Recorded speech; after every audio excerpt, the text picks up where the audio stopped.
It is Tuesday. RawMikeRichards.com broadcasting live from the DKI studios in downtown Toronto, 234 King Street East of the Pacific Junction Hotel, and on Sportsnet, the Fan 960. Well, today, Dave is away. So we will play with one of my favorites, and your favorite too, Big Will Strickland. From Rice, which I believe is also, is that the Harvard? The South. Oh, I didn't do my introduction. Oh, there you go. He's congratulating himself. The crowd Absolutely. is going crazy. Can't you hear them? Oh, we had to keep them out. We had to keep them out. Oh, there we go. Oh, everything's happening. Don't worry, I'm not going to snap like I did the other day. We'll also take a look at some basketball throwbacks. We're going to have a little bit of a basketball conversation today. I know that Will also wants to talk about Max Pacioretty. That's right. He's a little heated about that. And we'll actually talk about some real issues, including Tracy Lords. Was she too young? We'll throw that one out to the audience. Legally, the answer is yes. The rookie camps and the rookie tournaments, as you saw yesterday, we talked about what you saw in Calgary, what you see in Toronto. And I think for, a lot of the harder core fans, they get a chance to see some of these guys are a couple years away if they're going to make it at all. But I think it's kind of fun. So we looked at we didn't see the Leafs the other day, but I don't think there's too much to talk about. This is really an evaluation for an organization and a coaching staff to see, possibly what they could, bring up to the big team should they need it. So we won't overindulge into that. Also, probably today I'll talk a little bit about college football. Can't believe I basically ran the board on college football, NFL, and lost on the Cyprus-Slovenian UEFA Nations Cup game. Oh, you're talking that football? Yeah, that football. Oh, okay. Yeah, and Northwestern. Northwestern, boy, I'll tell you. And of all teams, Duke. I mean, I normally save my Duke hatred for the basketball season. My dad, who all of a sudden he calls them as Dukies, there is nothing more annoying when people say Dukies. And now, we see them win football too bad. But I do want to get your take, by the way, Will. Thanks for coming in, man. I always love it.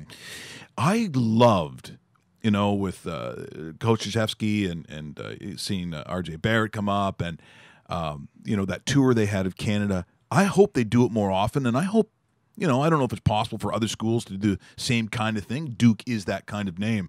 But I thought it was a win-win for everybody. I think the fans loved it. I think it was great for young kids in this country to see, that someone sitting in those seats, like RJ did when he was a kid, watching his dad, they can go there. They can do that. And it's excellence in basketball. It's excellence in coaching.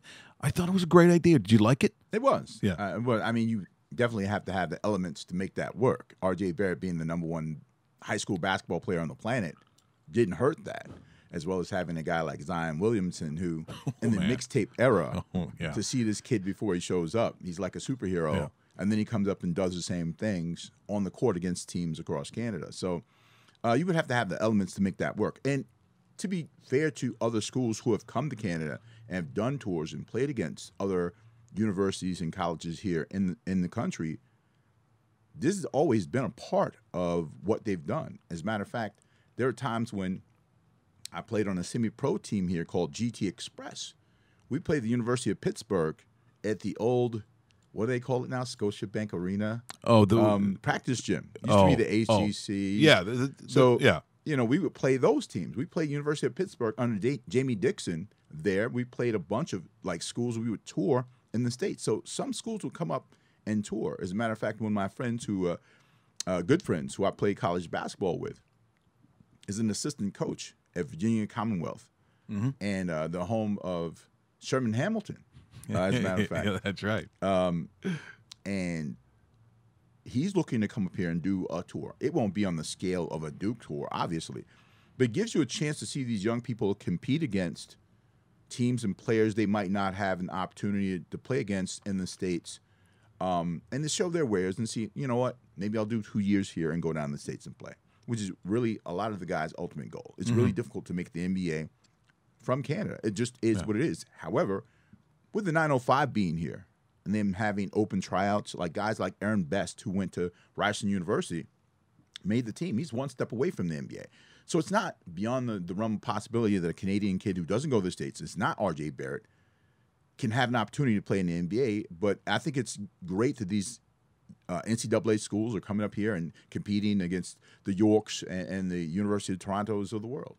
Now, let me ask you this, too. So you look at the now the G League was the D League. And are we saying that it has become necessary simply because when you start looking at the one and dones, like some of these kids, and okay, so let's say Kentucky, okay, so let's say Coach Cal, he's getting the highest of the highest. Usually, he could have all 3 or 4 of those kids. Then the next year, I'll go to the NBA, and it seems to me, for most of them, like we see the absolute blue chip guys, and everyone is not that. So they get to an NBA team, and it seems to me on a regular basis, they're still kids. They're kids in a couple of ways. Some of them physically. Some of them still have not grown into their own bodies. Emotionally, they're going against men, pros, guys who sometimes came from Europe. They didn't have any confetti when they got drafted. They're looking to put, as I heard one boxing manager say, it's different when you have to work for a living to put groceries on your family's table. That's a different kind of cat when you're going against it. That's not getting the full rides and being on national television. The one and done, to me, has lessened the ability for some of the coaches to build programs. Now, for the big ones, they're always going to attract the big, best basketball players, the McDonald All-Star guys. But I don't know if it's done any great favors, not only for basketball at the NCAA level, but for the NBA. Now, I guess a counter-argument could be, well, some of these guys are going in to actually make money to look after a lot of people. Right. So if you take that away, you're getting back to that discussion I had with Isaiah Thomas, the Detroit Isaiah Thomas, right, saying, well, the thing about NCAA is they don't understand poverty. They don't understand poor. So now you're going to make that guy do what? Another year? For free. For free? Then that's a tough decision. Wow, the official ladder company of March Madness pays John Calipari another $500,000. So again, that's a conversation we can have ad nauseum until they actually change the rule. It's obvious collusion between the NCAA and the National Basketball Players Association and the NBA. Well, the Players Association want those guys to play. Let's be clear. I threw them in there even though I shouldn't have. It's the NBA who makes that decision with the NCAA. They want the players to get paid, the Players Association. They want them to get paid.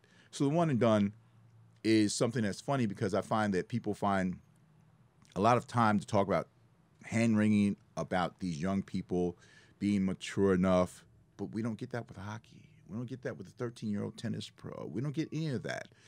It might be dependent upon the sport or how people view things or how they've been conditioned or whatever the case might be. But at the end of the day, once you become an adult, once you become of age where you can be responsible for yourself, people are going to worry regardless, but there's just this excessive amount of worrying about predominantly young black kids from the inner cities who don't have a lot, who have an opportunity to make a lot in a hurry to take care of their families. What is the issue? So, that's something that we can drill deep down on, but there's so much more to talk about. And it's 9/11, which I found odd this morning. I forgot about that. What? Today is 9/11. Oh, well, that was okay. Well, then the obvious thing is where were you when? A lot of people probably know this, but I was at another 1050 when it was called The Team. Yeah, they've tried it a couple of times. They haven't got it right yet. So we're at the Team 1050. I'm on the air with Paul Romanek. It's me and Paul Romanek, and I can see we're just at this time. Oh, what was it? Just about 11 minutes before 9 o'clock or whenever that was in there somewhere. We're signing off because we're national, so we got to hit all the times across, the 7, 8, 9, 10 stations who are going to go to the next shift. So we got to be out on time. It's network timing. I look up and I see a plane go into a building, but there's no sound. No one knows what it is. It's just like the first cameras that go up there. You have to remember, it was only about 3 weeks beforehand that Air Transat, and there were a bunch of goofy like mistakes that they were making. So Paul Romanuk is talking, and I'm trying to get in an Air Transat joke. Now you have to remember, if I get in a joke at this point, I will go down in history as like the worst guy ever because I have no idea.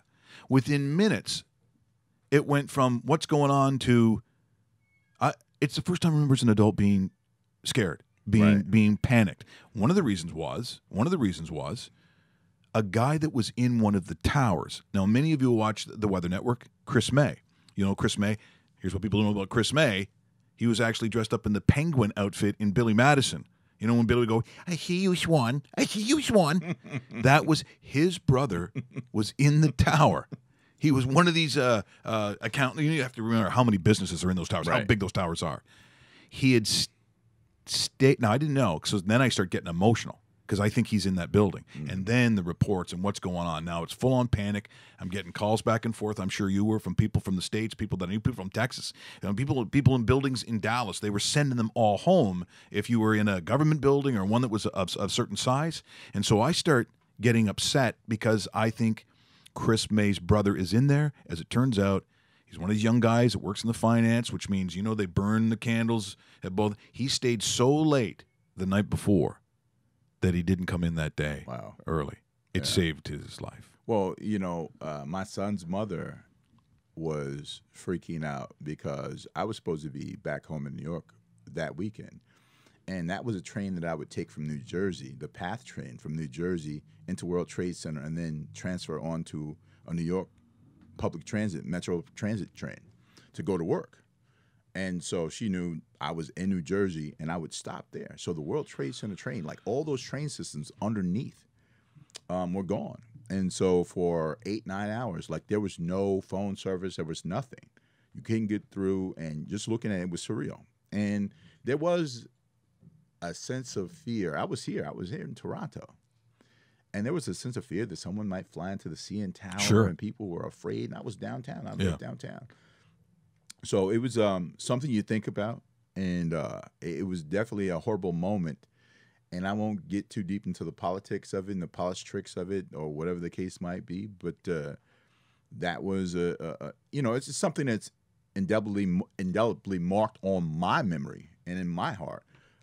Because of that day. But I just realized it was 9/11 today. And hopefully we'll talk about some other things that are a little bit more positive, like why I can't stand Chris Collinsworth. But that's a whole nother conversation. You know. See, I did not see that segue. I mean, segues over kids, much like tricks. Yeah, so. I was going to say, wow, that is something. Along the lines of Canadian basketball, I didn't get a chance to play this the other day, but Steve Nash, who is the most unlikely story, when I take a look, and again, we just talked about the paths it takes that to get to be just a pro. In Canada, certainly of its time, the first guy I know that I was aware of what he had done, and I thought it was like the most incredible thing ever, was Leo Routens. For me, that's the one that I knew. I remember, you know, we played at St. Mike's, and, you know, there's this whole thing. Then he eventually goes to Syracuse, and I'm Jim Boeheim. I'm like, oh my, how can a kid even be on the team? Like, I just couldn't fathom that. Then he gets drafted by the 76ers, and I'm losing my mind. And now, on a regular basis, I wouldn't know what the actual number is. It's in the hundreds that are playing south of the border. But they're not just making the team anymore, right? As we see. And so for Steve Nash, of really British descent, okay, let's just say. But when was he born in South Africa? He was born in South Africa, British descent. His first sport probably was soccer. Yeah. You know, he was not 6'7". There was all these things. Lives in Victoria. He goes to Santa Clara. Yeah, the NBA powerhouse, you know, right? And so now I look back on it. He's always been, because the way he holds himself. I'm talking as a human being, some of the things he represents. So he gets up at the Hall of Fame, and so he gives his speech. Here's just a little bit of Steve Nash, property of the National Basketball Association, and I would assume ESPN. Here is Steve Nash. I'd sent out 30 tapes to colleges around the United States. It was my dream to play Division I basketball. Nobody really liked what they saw on those tapes. But But what they couldn't see on the tapes was a relentless obsession and work ethic that would never diminish for 20 plus years. I remember in high school, I went to the Las Vegas Invitational, and I thought this could be my chance to be spotted by a college coach. We didn't get many in Victoria, British Columbia, all those years ago. And we walked into the gym, and it was packed, and there was Hall of Fame coaches there. Coach K, Roy Williams, go down the line, Bobby Knight, Jason Kidd's playing in the gym. I thought, this is my chance, this is my chance. Before the little fellas from British Columbia could get on the court, they all left, so that was my chance out the window. I'll have to come another day. I mean, look, there's a lot more to obviously that, but when you look at Steve Nash, and I talk about certain influences that for a generation that a given athlete will have. I mean, if we look at Tiger Woods, I mean, what was that impact on golf itself for those that wanted to and didn't look like the previous golfers, didn't look like what the country club looked like. And here was a guy who was maybe the best we'd ever seen. Is Steve Nash that for Canada? Because I know it's not the same south of the border when you bring up this subject. Stephen John Nash is the most influential basketball player not named Vincent Lamar Carter in Canadian history.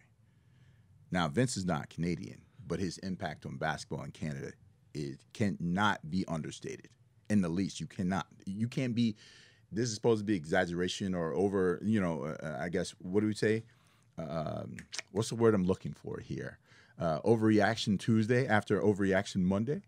But you can't overreact to what Steve Nash has brought to this country, not only for just Canadian kids, but for kids who look like Steve in Canada, who, well, I guess, and here we go again with the condition. Well, a guy like Steve, he doesn't look like he should be able to play basketball. What does that have? What does a basketball player look like at the end of the day? And Steve Nash is an example of what a basketball player looks like. Jason Kidd's also anyone could be a basketball player. But a great basketball player takes all those intangibles that doesn't matter your geography or your racial background, your religious belief, whatever the case might be. It's about the hard work. It's about taking the opportunities when they present themselves and then going beyond what you think it needs. And here's a guy who was behind Kevin Johnson, who could be a Hall of Famer, Jason Kidd, who's now a Hall of Famer. They're all in the same backcourt. And he had to find his way and navigate that thing. And, he didn't become Steve Nash till he's almost 30. Think about this. Until he went back to Phoenix. And that Robert Sarver and that ownership group in Phoenix took a chance on a 30-year-old point guard, which is rare, and changed his life. I mean, again, we talked about elements earlier, all the things with R.J. Barrett and how this could be, you need all those variables to make the Duke tournament or the Duke tour work. And the same thing happened in Phoenix. You needed a Mike D'Antoni there to speed up the game, to make it palatable for Nash to do what he does on a regular basis. They made him the core of what they did, and that changed their fortunes. And that changed Steve Nash's fortunes because he became a two-time MVP of the league, a most unlikely two-time MVP of the league.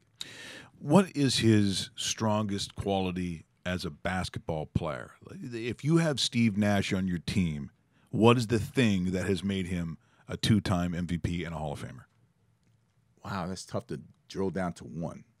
I mean, selflessness is one thing, but he said something during, I think, one of the interviews post Hall of Fame speech where he said, I should have shot 20 times a game because he's one of the greatest shooters in NBA history as well.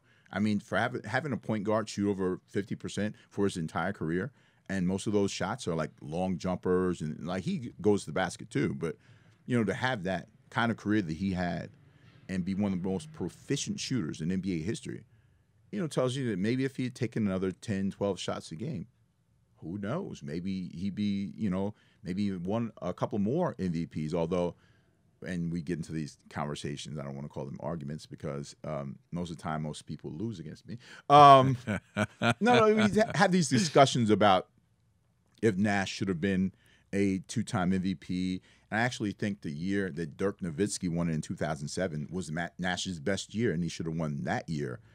I thought LeBron should have been the MVP in 2005 and Shaq in 2006 because you look at what he did and taking that team, the Miami Heat, to the finals. And then when he got injured, Dwayne Wade took over, and it changed his narrative as well. But, Steve Nash definitely earned everything he got in the NBA, and you have to respect that because I don't use the word deserve. I think it's the worst word in sports and just one of the worst words. Period. In life, right? Yeah, I mean, I'm not a fan. who is deserving of anything? Yeah. I mean, you know, if someone says they earned it, then I'm with you. I respect that. I'm with you, but he deserved it. Yeah, it's just a word that I think people like to throw out there because it makes them feel good, and it's that bias towards that person that's showing the respect and love. But the reality is, he earned it every inch of what he did. As he said, you know, he goes to Santa Clara, and I mean, I had no idea who he was. I mean, I'm a college basketball fan, but I obviously wasn't watching a whole bunch of Santa Clara. Their games aren't televised, and if they are, you're watching on the internet somewhere. You're watching in Santa Clara, probably. Yeah, you're not knowing. But I think it was just a wonderful story. Again, talking about the influence that one has. Also, can I ask you about earning? Because my mother raised me right, and I came bearing gifts. Oh, look at this! And you guys have earned some things. This is unexpected. I don't know what size you have, so I'm pulling them out. Courtesy of my guys over at. Loyal to a T.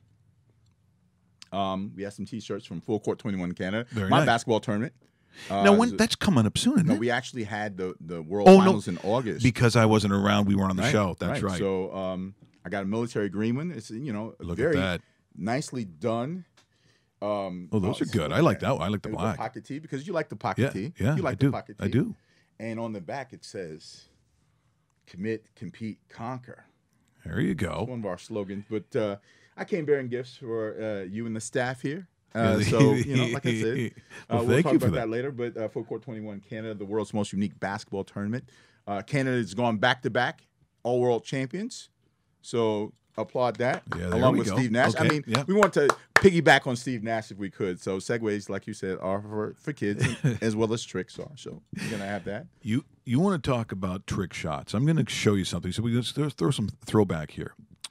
The year was 1978, and the All-Star game, I believe, was in Atlanta that year.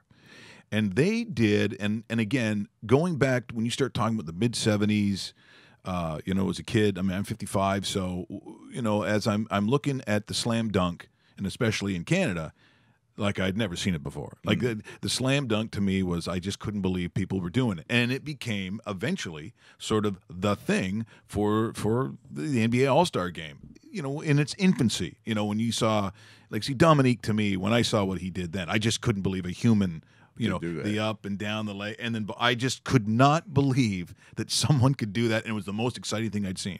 Back in 1978, there still was this kind of weird feeling. And I would say, I don't know if it's necessarily a racial line, but it was like, how much of the street ball, how much of the stuff that exists out there are we actually going to implement into the NBA game? Because the NBA game in 1978, their finals here in Canada, they're on tape delay. They were on the tape delay in the States. Yeah. That's actually one of the first NBA finals I watched on a little 13-inch black and white TV underneath my sheets because I had to go to school the next day because they came on at 11:35 after your local news. Unbelievable. On tape delay. See, kids, they go, what are you talking about? Why wouldn't it be live? Because the NBA was looked at as a league of, some of it they thought there was a little bit of degenerates part of it. I heard whispers of, the weed smoking or marijuana. There was that. Oh, they were doing something. I mean, in the 70s. In the 70s was the 70s, right? Coke was passed around like party favors. But it was the way people looked at cocaine in the 70s was more recreational. It was more like weed to them. They didn't think of it as a drug that would lead to something worse or lead you to rehab. It's just like it was one of those things you did. The party favor. Yeah, it really was. Yes. And so what I'm going to show you now is very interesting because I didn't realize it existed because it probably wasn't even shown in Canada. They played the game horse. They play horse, which many of us have played beforehand, and they have the Iceman and Pistol Pete. Yeah. So Pistol Pete is still, with the Jazz at this point. The late Pete Maravich. The late Pete Maravich. Yeah. We played some clips of his a couple of months ago, and people said it doesn't look real. He was He was magic before magic. Otherworldly, Yeah. I guess is, and if for those that saw him play at LSU, I mean, so against George Gervin, so people getting their heads around, San Antonio at the time, but this is a moment that I had not seen before, but you realize, you talk about pre-magic, this is magical. If you're a basketball fan, watch this. Again, I assume proper the NBA, but man, oh man, Pete Maravich, George Gervin, Horse, 1978. Today, we have Pistol Pete Maravich, a former NCAA and NBA scoring champion, against George Gervin, the current scoring champion in the league. And so to lead away, George Gervin of the San Antonio Spurs has won the toss, and he fires up a jumper off the glass.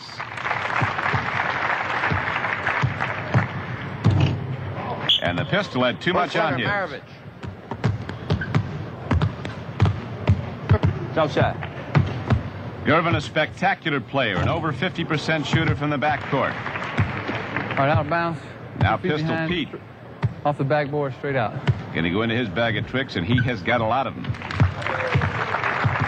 They say of George Gervin, he can shoot over just about any guard in the league, and anyone he can, he can drive around. No step, straight out. Straight up.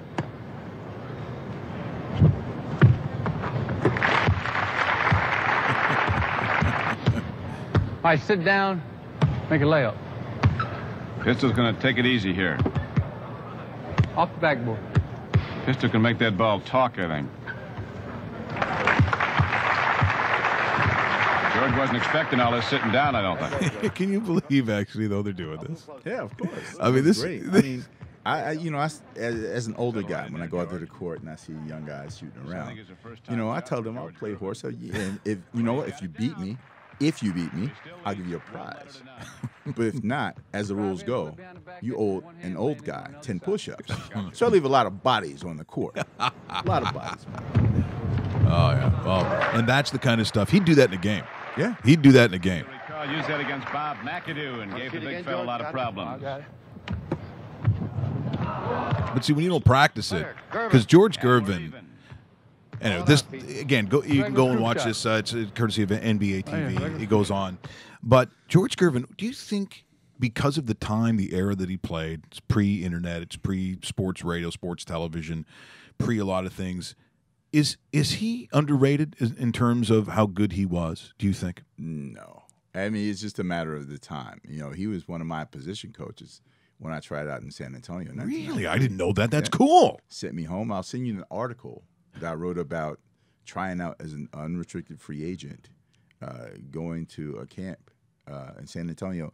I used to work at the University of Texas, San Antonio in the summer. It'd be 80 degrees, 90 degrees Fahrenheit at like 8 o'clock in the morning. Oh, it's Mexico. I mean, it really, if you go down there, it's Mexico. I tried my best to keep up with the new signee, a guy they had traded for by the name of Dennis Keith Rodman. Oh. That was his first year there. Wow. And that was my first mistake. Although I did have a little list. I had a piece of paper that had some things that I could do to make sure I stayed in camp, which was fake low, go high, throw the ball inside of David Robinson. Fake high, go low, throw the ball inside to David Robinson. So those are on the top of the list, and I did pretty well with that part. But, we can talk about the article later for this blog that I write for called Breast Basketball. And the blog that I write, The Open Run, on my hat. The Open Run. There you go. So I'm up here just doing so much. I'm so flagrant. I'm sorry, Mike. You talk about all these companies I'm working with. No, that's good, too, because there was a while ago when I wanted to get you in, I think it might have been maybe even last fall, too, where you had gone and you'd spoke, I think, at Big Ten schools. Yeah, doing speaking engagements on hip-hop and education, as I created and taught the world's first university-accredited course on hip-hop culture at the University of Massachusetts Amherst called Edutainment, The Impact of Hip-Hop on American Culture. So I've been extremely blessed to do that and trying to get that geared up again for the 2018-2019 school year. It's funny that you bring that up because when you start talking about the impact socially, when you look at what a lot of rap is about, a lot of people say, like myself, living in the suburbs, swimming in my pool, I don't know what they're talking about. I'm like, I don't relate to it. But that's just saying it's not only a generational thing, but has rap transcended just an urban message? I think the answer is yes. It always has. So, brings up where there's this guy called DMO, just a regular guy from what I can understand. He calls himself DMO the Real. He sings about something, or raps about something, that is probably one of the biggest social conversations that we have currently. And I mean, it doesn't matter what part of the world. When you start talking about mental illness, when you start talking about depression, the last thing I thought I would see is a white guy rapping in his car, just kind of, nonchalant, puts on the music, puts on his beat, so to speak, and starts singing about something that might be the most relevant issue of our time. I just want you to show this, once again, property of DMO. This is something that now has well over 1 million hits. I want to know what you think of this. Hey, what's going on? I wrote something for y'all. Check it out for me, please. It means a lot. I wake up every day and I just want to be happy, but my brain does not cooperate. It's honestly tragic. Living with depression ain't what most people think. I try so motherfucking hard, but I'm still on the brink.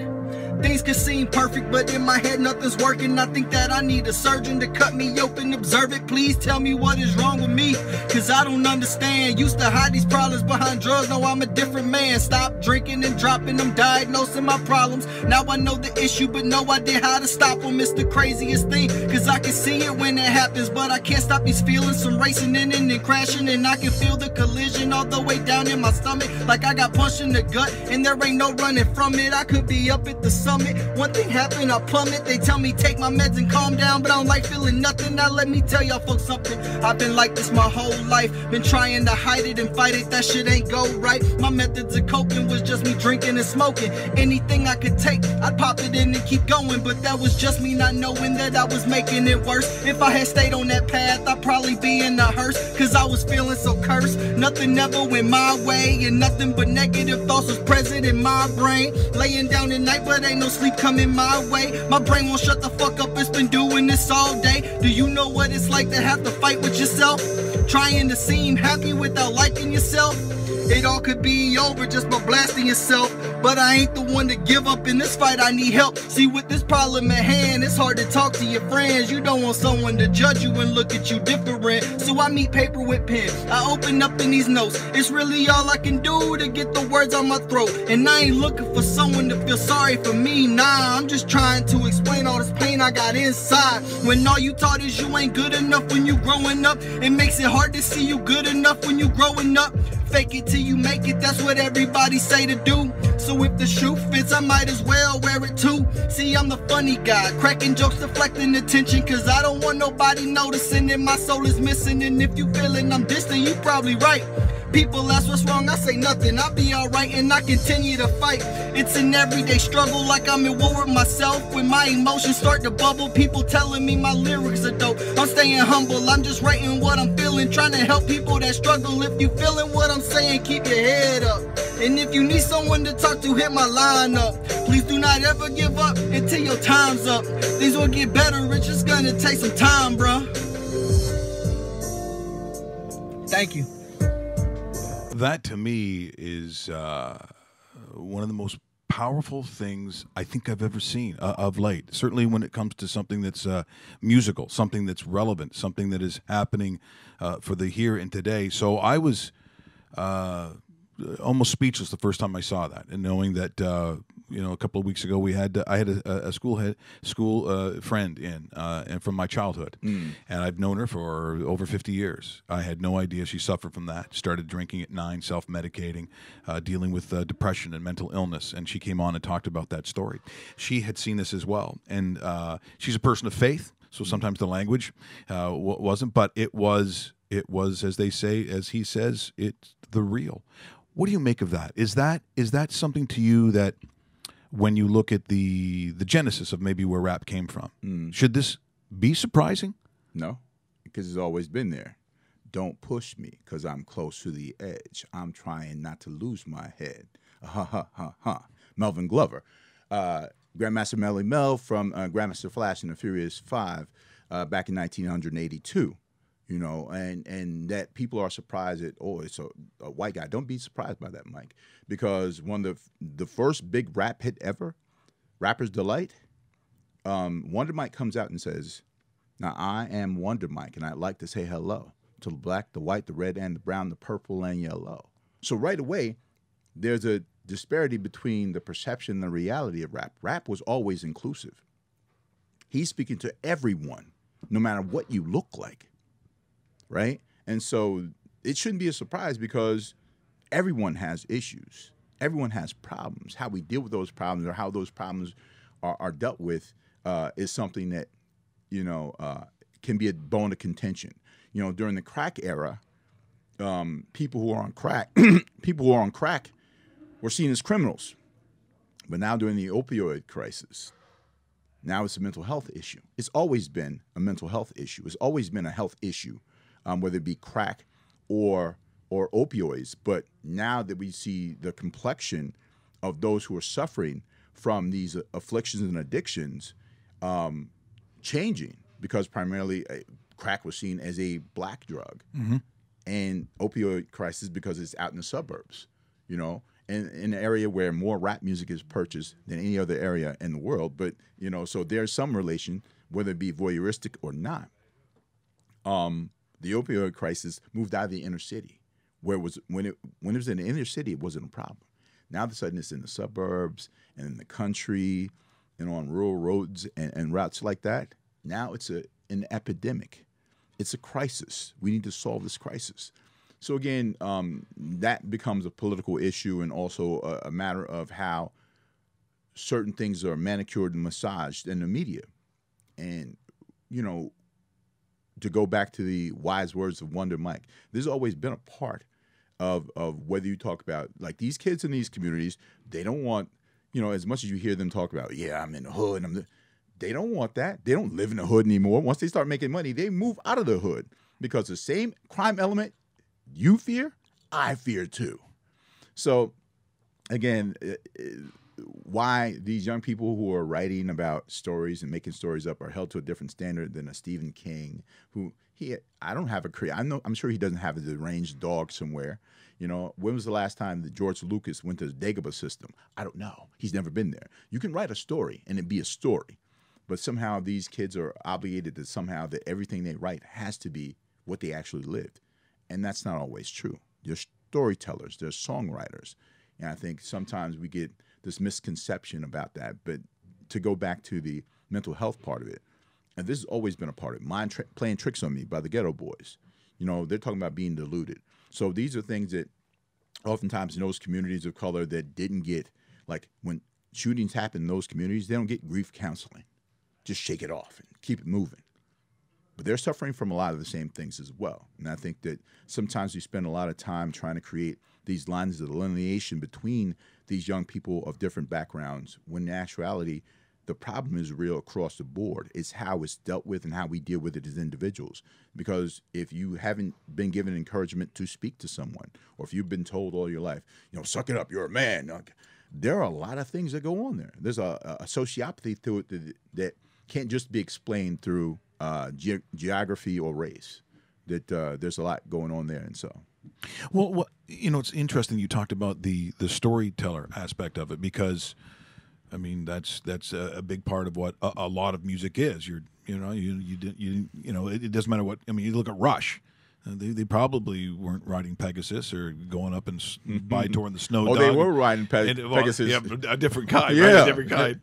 But I said that the one thing that I think was, at least, you know, in my age group, when you know, I'm in probably the latter part of high school, you know, and Run DMC, and you know, I had never heard anyone really, you know, because this whole thing about keeping it real wasn't a rock thing. I mean, the Rolling Stones weren't going, oh yeah, we're the Rolling Stones, and you know, they didn't say their name in their songs. It was something that was different, but that was okay too. And I think that when you look at what rap is, and I told you that Royce da 5'9" had come in. I didn't know who he was, obviously, before he came into the studio, and I watched at that time his latest video, where he goes on and he basically talks about all these things he felt in his life he had failed at. This was not the pretty side of things.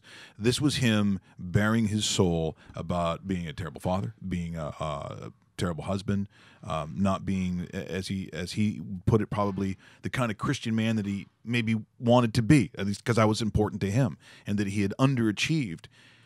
And he sits on the show, and I basically say to him, I said, number one, you're telling me that you're a failure or were a failure. This is the oldest, what you're doing is the oldest form of storytelling we've had since the cavemen were putting logs together and creating fire. It is storytelling that is a very personal thing, which I think in a lot of ways, and people might want to argue country music now, you want to argue, but I'm telling you, no one really bared their soul like that until we started hearing about people singing where they lived, where there was only a mother, there was no father, or maybe it was the oldest brother or the oldest sister.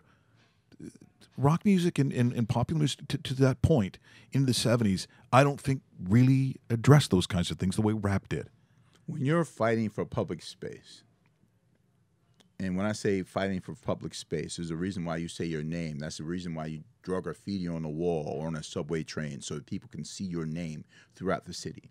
That you put them on the wall, recognize me, I'm here. When you've been marginalized and basically invisible to many people unless they want to use you as cannon fodder for a political campaign or for the rise in the police state or the prison industrial complex. That this fight for public space, the fight for having your voice being heard is the reason why you spell your name and you say your name in a song, because that song can go on forever and someone's going to walk with that and take that around the world. So that's part of that thing. And when you talked about, Roy saying like he's bearing his soul and all these things, this is really what rap has always been. I mean, if you think about it, like, you can have parties, you can have fun, but there's always a story to be told. And I think that sometimes when you have an opportunity and a platform to tell your story, whether it be, I can't fault guys who try to do it for making money. A lot of people make movies for, like, your guy Steven Seagal. That Oscar Award-winning actor. What are you talking about? He's the greatest fighter of all time. Steven knows what his lane is, right? And he makes movies to that, and that's fine. He shouldn't have to be obligated to make Good Will Hunting. That's not Steven Seagal. It's the same thing for some of these guys who rap today. It's not the same thing, Do you need an acceptance more than, let's say, if there's a bunch of bands in it today, and again, I'm going back probably to the 80s, not so much now, but no one really had a turf. There wasn't a phrase that I'd say that you'd see on Much Music or MTV where whether another band, whether you are accepted or not. But I felt it was more territorial.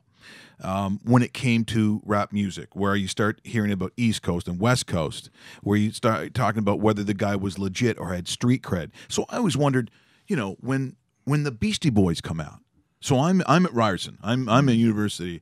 To party. I'm listening to it, and to me, well, first of all, I thought it was stupid. Like I thought it was like it didn't make any sense to me. But I thought within that community, as they grow, as musically, if you see them play actually live music, they were very, very talented and insanely talented. But were they accepted?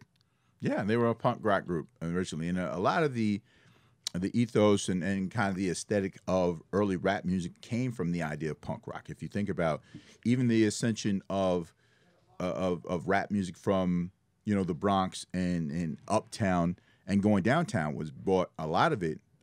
Credit to Deborah Harry, really, from Blondie, who, took the art guys and a lot of the graffiti guys and took some of the music and the aesthetic of rap music and hip-hop culture to the Roxy, to Studio 54, to CBGB's on the Lower East Side in New York. I feel like I'm teaching my class right now. No, this is good. Trust me. We need this. If you guys want to get in the... No, let me stop. I'm going to stop. Anyway, a lot of that is accredited to her because she was able to open up some eyes to this burgeoning subculture at the time called hip-hop culture.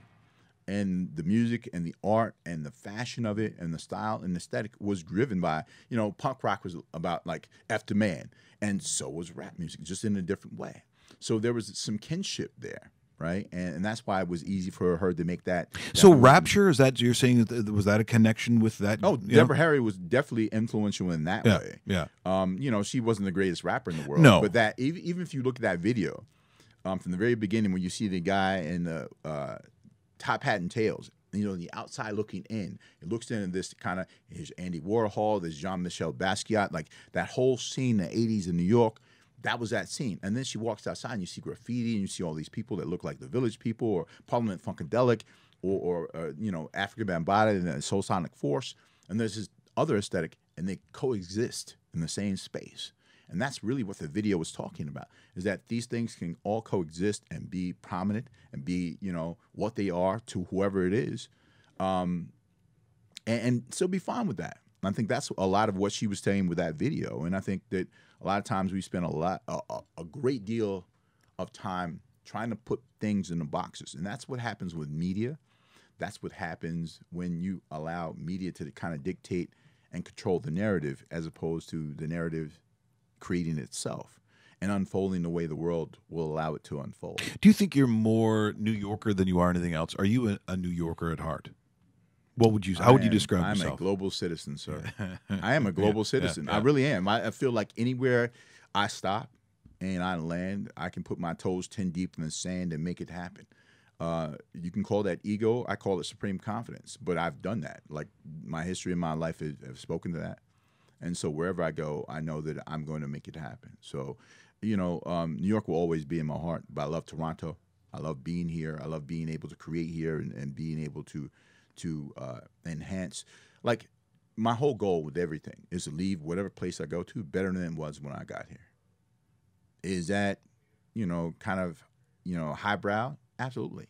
But, you know, go big or go home. Well, I think you got to set the bar high, though, as a human being, and I know you do. You work at it. You do things because, look, you're a great businessman, but that's not truly, at least from my opinion, that's not what motivates you. You pay it forward. You give back because, again, that's setting the bar. I think you're that way as a dad. I think you're that way as a dad, and I think that those are the kinds of things that it makes our communities better.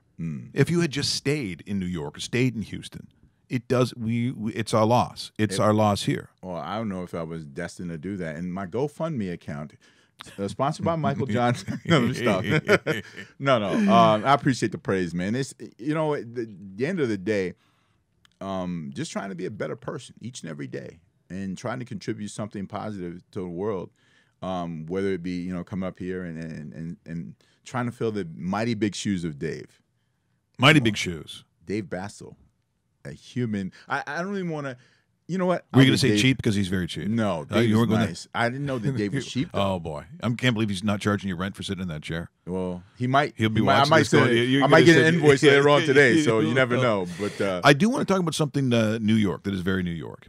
Something that my son was talking about years ago. Rucker Park. Mm-hmm. In the world of basketball, which a lot of people see as their son goes to high school, he's a senior, then now it seems it's not necessarily just to a big time school. There's a lot of prep schools. There's a lot of that going on. There's a lot of different ways. Rucker Park, what is it responsible for in the basketball world? How do you quantify or qualify Rucker Park? What is it? It is the mecca of playground basketball. We don't call it street basketball because that's a pejorative. The idea that street is somehow lesser than any other type of basketball. Playground basketball is as much an important part of basketball and how we see it professionally, how we see it in its many incarnations, whether it be the Big Three or Full Court 21 or whatever the case might be. NCAA basketball is a big part of why it is successful. So it is the mecca of playground basketball. You know, the history of it from Mr. Holcomb Rucker, being a person who was responsible in this community and making the community better and giving these young people an outlet. Now, Rucker Park geographically is where? It's not Harlem, is it? It is actually in Harlem. It is Harlem. Okay. It is Harlem. It is the old Polo Grounds where the Polo Grounds, the old New York Giants used to play. The Polo Ground projects are right there.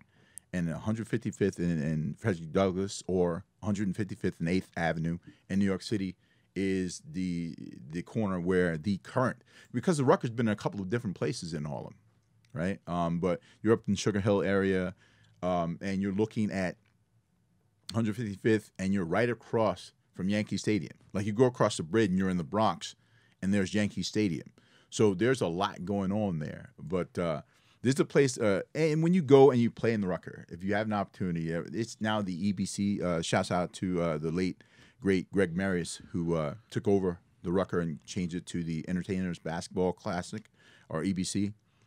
Passed away not too long ago. When I was playing in the Rucker, and it was called the EBC, I got a nickname. And when you get your nickname, or we call it birth certificate, Duke Tango, who was once one of the announcers there, initially gave me the nickname of Blade. I'm like, nah, I don't like that, because people can like, oh, he's the gay Blade. I'm like, no, nothing against gay people at all. No, it's just, at the time I was like, yeah, it's too easy to make jokes about it, right? For basketball, whatever. And well, there's going to be, let's face it, there's going to be a lot of talk while you're playing the game. Yeah, I mean, there's always talk. Yeah. But I'm talking about from the crowd. Like, the crowd is, you have to understand, when you see 10,000 people watching you play an outdoor basketball game that's not NCAA or NBA sanctioned, that's real. And we were playing in championship games. There were 5,000, 10,000 people outside watching us play. So eventually, I'm playing a game, and somebody calls me Danny Roman, Samuel L. Jackson from that movie with what's his name? My guy from House of Cards, Kevin Spacey. Kevin Spacey. Huh? So Kevin Spacey and Samuel L. Jackson are in this movie called The Negotiator.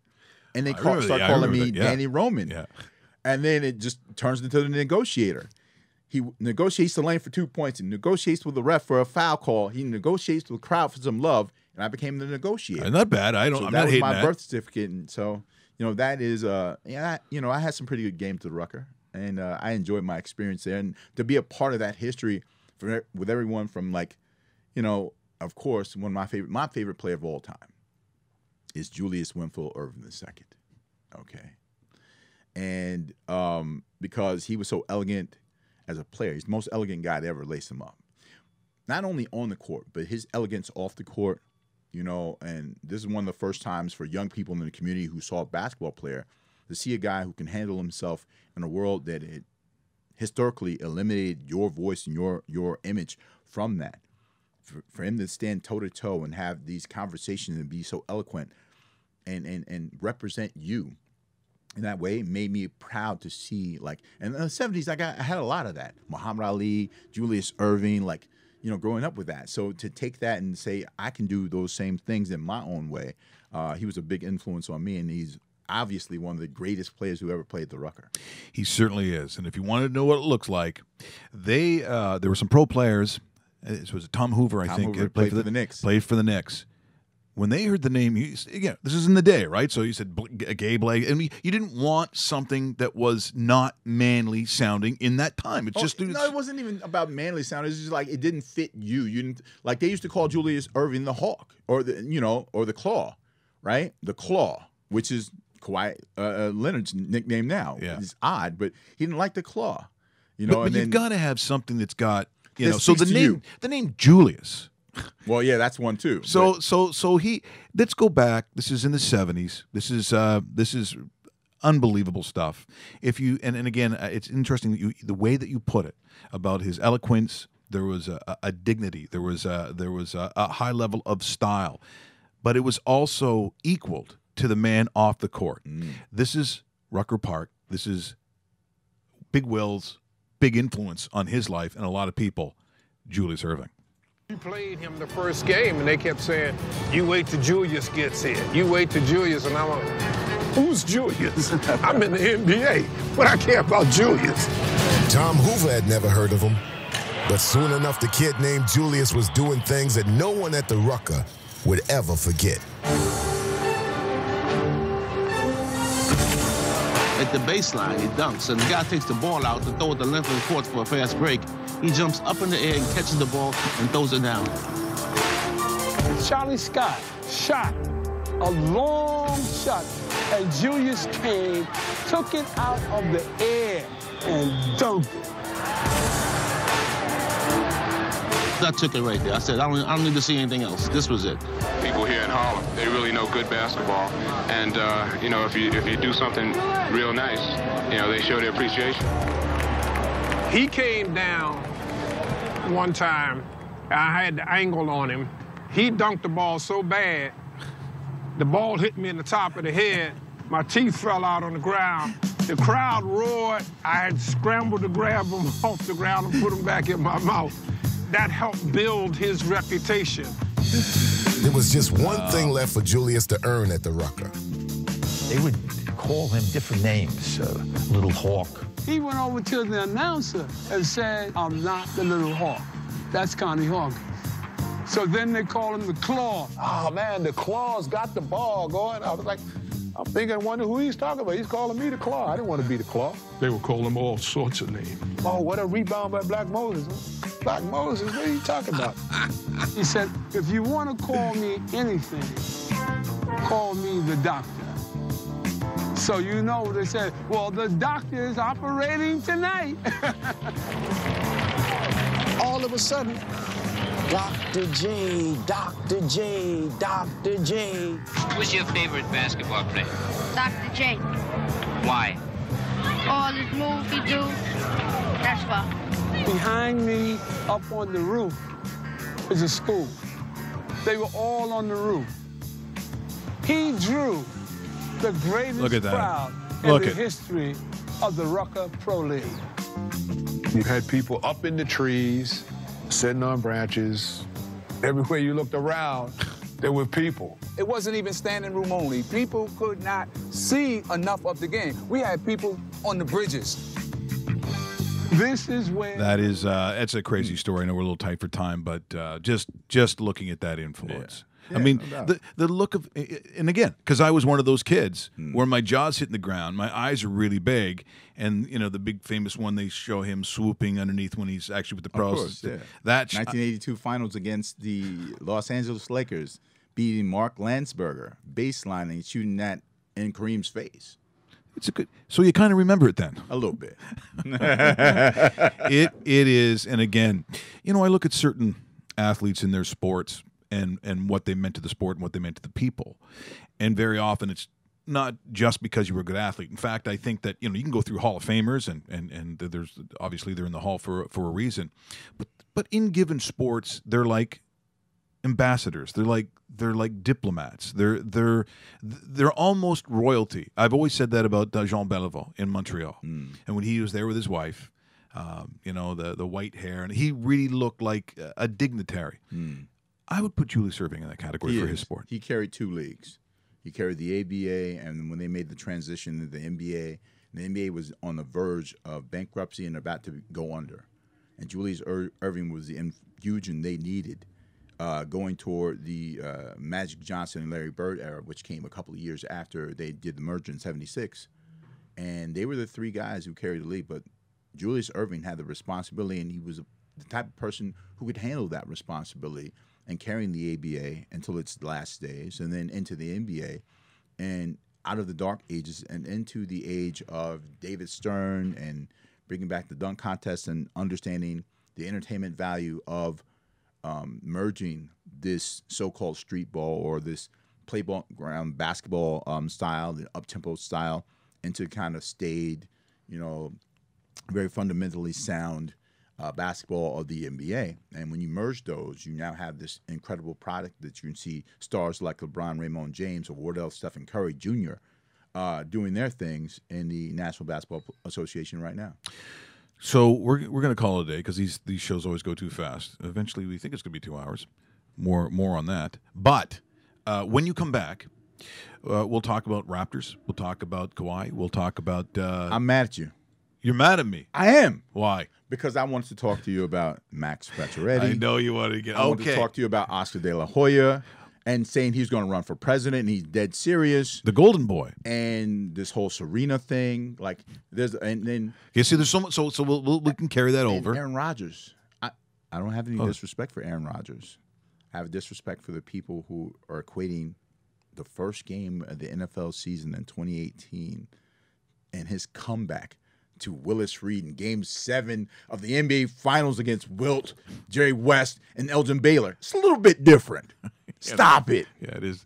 It is again. It was against the Bears, so Yeah, I don't overreaction I Monday and Tuesday. That's the way it is. But okay, your quick feelings, because the Patch Ready story is going to be over. So what is your take on him going to Las Vegas? It's not. I love Las Vegas. I'm glad that an expansion team went to the finals, and I wanted them to win. I really wanted them to win the first year.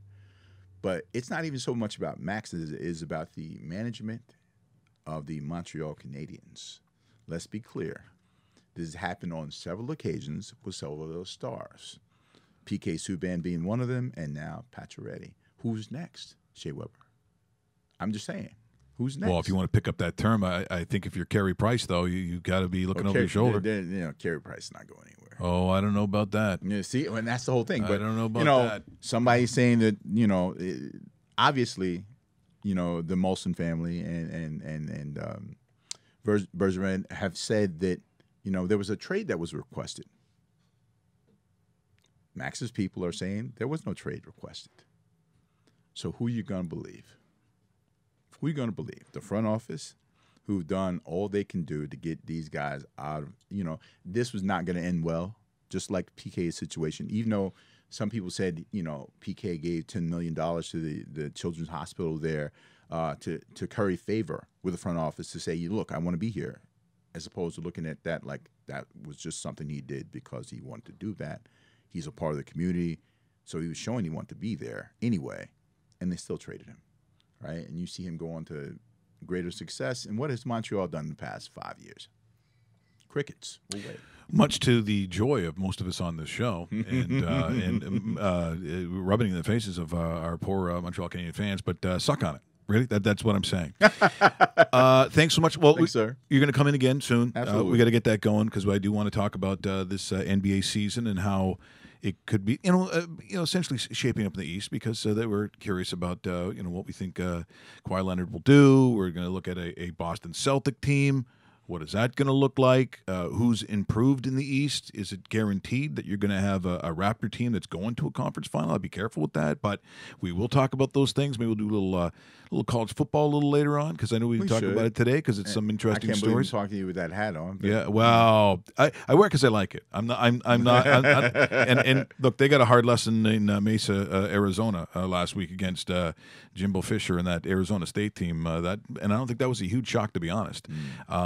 Because we never talked about the Nick Saban sort of interview that he did. I don't know if you saw that. Oh, with Maria Taylor. With Maria Taylor, which Absolutely. I thought she was, and I wrote to her. I said, in terms of being a professional, that was top marks. I mean, the way that she handled herself was absolutely, I think, as well as I've seen anybody, because that is a very powerful man who acted very poorly.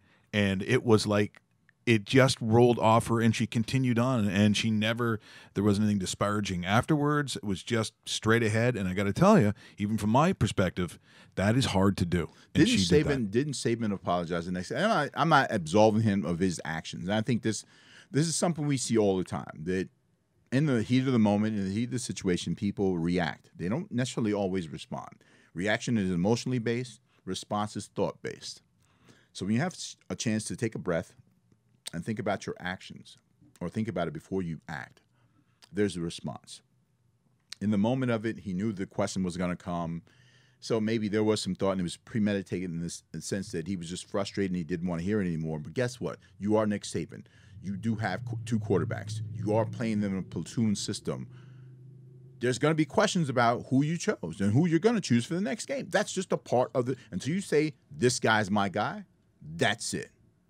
So for him not to understand that, for him to have been in coaching at that level for as long as he's been, and for him to respond or react to a question like that was a bit disappointing. I thought it was unacceptable, to be honest. Greg Popovich does it too, but in a different way. But in a different way, and again, as pros, there's other things. There's a scrutiny that goes on that you understand as professionals. It's sort of like, you remember that question that Roy Williams was asked just after he wins the championship? Dadgummit. And he says, he goes, I know there's a guy out there who's asking you to ask me that question, but it's I don't give a shit. But But that was direct. It wasn't at her. He's talking to the truck at this point. I had no problem with him doing that. But if you're Nick Saban, because he said, I'm not going to disparage or one of my, throw one quarterback underneath the bus. She never asked that. Yeah. She never came across That's that why I way. said it was his build-up. He had already premeditated what he was going to say because he knew that question was going to arise. And then, therefore, upon regrouping yourself as a professional, as a human being, as the older guy of this group, the apology was terrible. Yeah. If that was the apology, that was not what I'd be looking for. The Urban Meyer Hall of Fame for apologies. As we well know, apologies don't happen from those kinds of guys because they hate to say they're wrong or they're sorry for something. And even when they do, it comes in a backhanded kind of way. Even Fonzie attempted to say wrong. He just had a tough time saying it. We used to live in the same building, right? Is Henry Winkler? I kid you not. In New York City. Okay, you just went to the Hall of Fame now. No, I mean, for other reasons, I understand. Yeah, but now, no. You live with the Fonz almost. We in the same building. We live in the same building in New York City. He's one of my all-time favorites, by the way. The nicest guy. You get in the elevator with him, Yeah. here's the funny part. Yeah. So you get in the elevator, it's really quiet. And I actually wrote a paper in university called The Intimacy of Otis, which is about human behavior in elevators. The Otis elevated car and moving stairway company sure, of course. is the Absolutely. oldest elevator company in the world. So I wrote about human behavior, whether you've been in a city or a country, whatever, and you get in the elevator and you're quiet. You're basically akin to being in a closet with people you don't know. Yeah, I look down. And a lot of people do. I look down. I make eye contact because I laugh. Yeah, because that would freak me out. I do it on purpose. Yeah, I know you do. But Henry Winkler gets in the elevator and he sees these people. And I don't know two of the people that are on the elevator. And he looks around and he sees us looking at him. He goes, "You want me to say it, don't you?"